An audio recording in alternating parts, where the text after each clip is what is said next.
The Blank Company, makers of that extra special Blankarine, food of supermen, presents...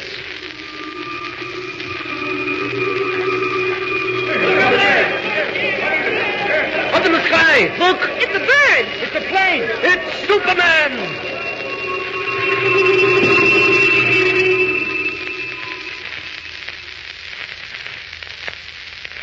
Superman, eighth wonder of the modern world, visitor from a distant planet whose strength knows no limits and whose endurance is beyond anything humanity has ever known.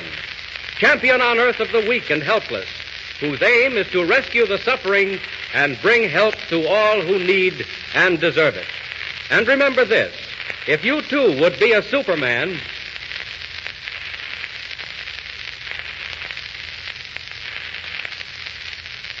And now, Superman. Yesterday, we saw how the child of Jor-El and Lara was placed in the rocket ship and sent on his way to Earth, while his parents died in the terrible explosion that wiped the planet of Krypton from the universe. Today, as our story continues, the child has become a man. The rocket landed in a desert. Superman stepped forth full grown to explore this strange new world in which he found himself. Swifter than a bird in flight, unaffected by cold, hunger, or fatigue, Superman set out to investigate the ways of man on his planet Earth. We find him at last hovering with his curious power above a quiet highway in Indiana. The road, with its trolley track at one side, winds to the top of a hill where the suburban cars stop to let off passengers. Then down again to the valley below with a winding curve at the bottom. A trolley is just pulling up the hill. And as Superman wheels and turns in curious flight, unseen below, a man and a boy come out of the shed that serves as waiting room. Here she comes, Dad. Right on time, too. I told you so, Jimmy. Gee, I hope it stops all right. Now, don't worry. It's slowing down. Does it always sway like that, Dad? Oh, sometimes, but it's all right. Don't seem to be many people on board. Yeah, it's the middle of the week. Light traffic.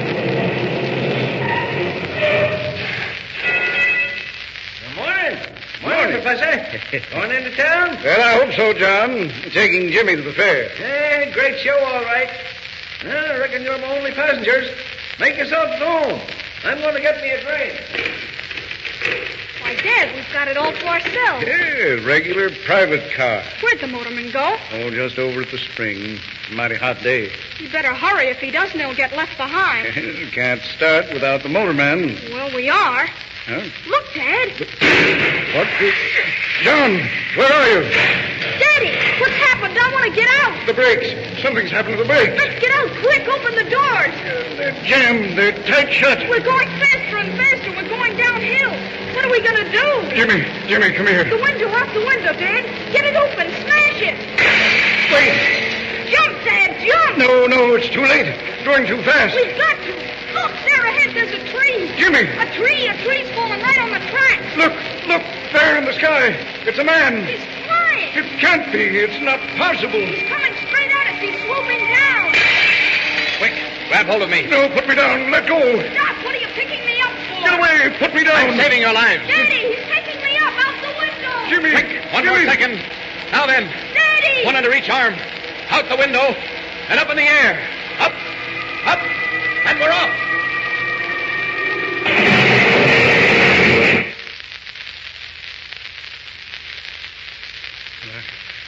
I don't know what to say. Quite all right, Professor. Pulling you and the boy out of that car was nothing. I can't believe it. Who are you, anyway? Where do you come from? I have no name. I come from a world that no longer exists. Here in this world of yours, men would call me a Superman. It's a dream, a wild, impossible dream. But, Daddy, it happened. We saw it. He flew down, took us under his arm. And out of the car, that's all. Nothing so strange about that. You saved our lives, Jimmy's and mine. I don't understand even now, but I'm grateful. Are you, Professor? Do you doubt it?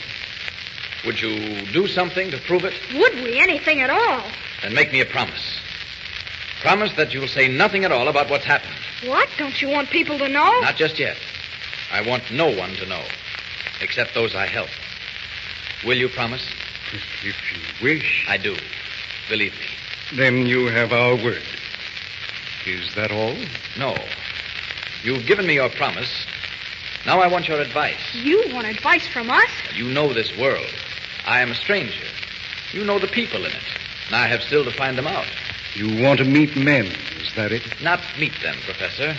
Observe them. Study them. See them at their best and their worst. Know which to help and when help is needed. If you can tell me that. Daddy, can we help him? Well, I think so, Jimmy. If that's what he wants, and all he wants. To me, it's a great deal. My friend, if we can call you that. I hope we can. My first friends on this earth. To mingle with people, to see men at the highest and lowest, if that's what you want, go to a newspaper, a great metropolitan daily. A newspaper. I'll do it. And join their staff. Be a reporter. But you can't do it in those clothes. Not that blue costume with the cloak and the shield on your breast.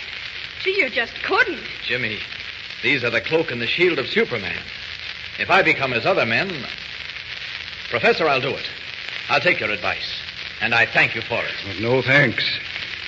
If there were only something more. There is. Remember your promise. And now, goodbye. I've stayed too long, and I'm off. Goodbye. Dad, look, he's flying again.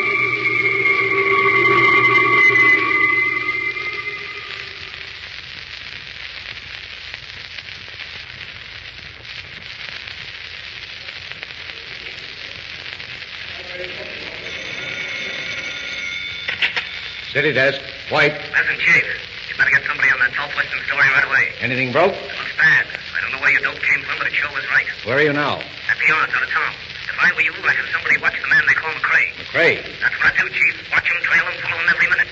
McCrae's at the bottom of this, sure as you're born. Hey, I gotta beat it. Somebody's coming. So long. Excuse me, Mr. White. That young man's still waiting. What young... Oh, the one who wrote the letter, huh? Well, let him wait. Who we got that's free? McCann's on the coast. Grayson's down in Virginia. Most of the day men are full up. Oh, I knew it. Confound it. Always the way. Something breaks and nobody to handle it. What is it, Mr. White? Railroad. Sabotage.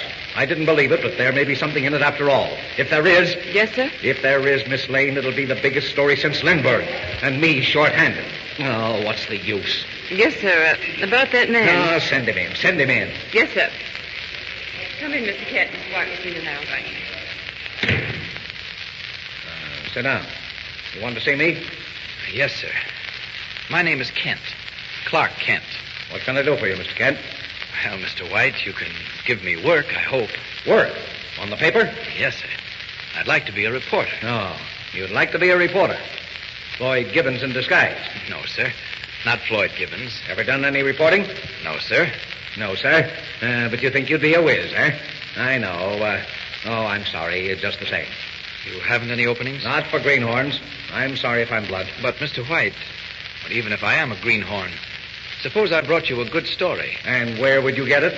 I'm afraid you'll have to excuse me, Mr. Kent. A really good story? Such as? Such as the complete inside on the man called McCrae on the Southwestern Railroads. Huh? What's that? You heard me. Do you want that story? Do I want it? Well, I should say I do. But look here. I think I could get it for you, Mr. White. What do you know about McCrae?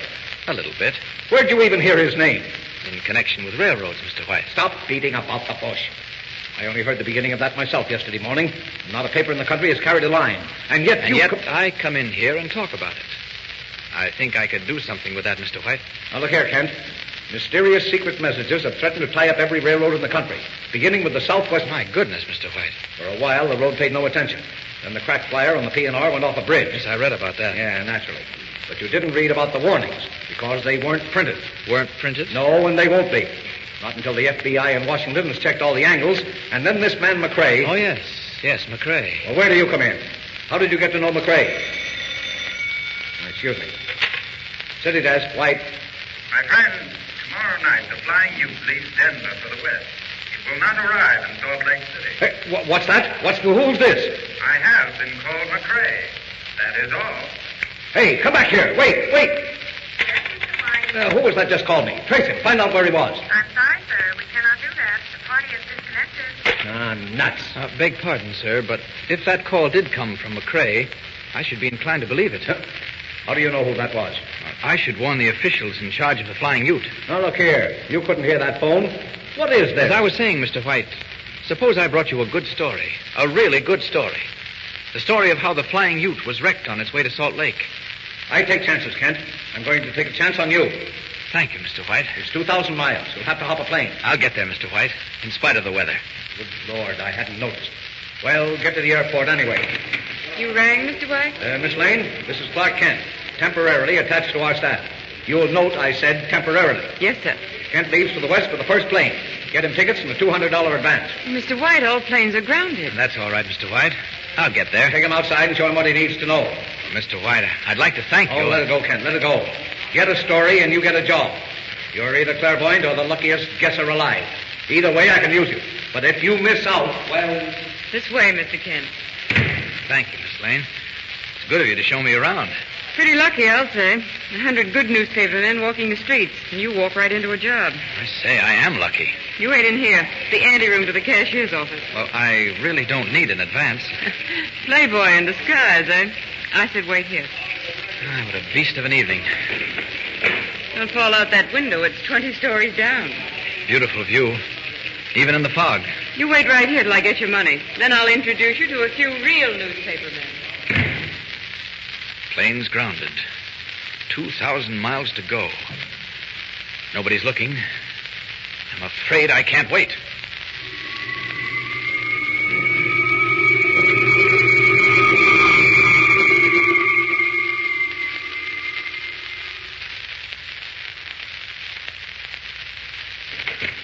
I do hope I didn't keep you waiting to...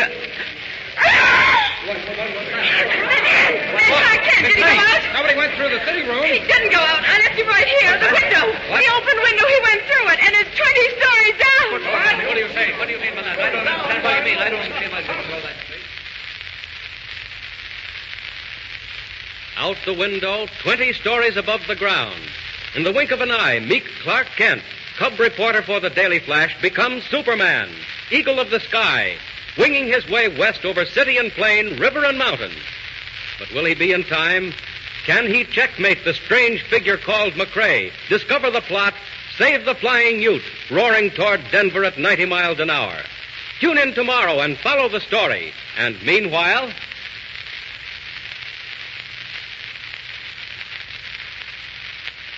remember, tomorrow, same time, same station.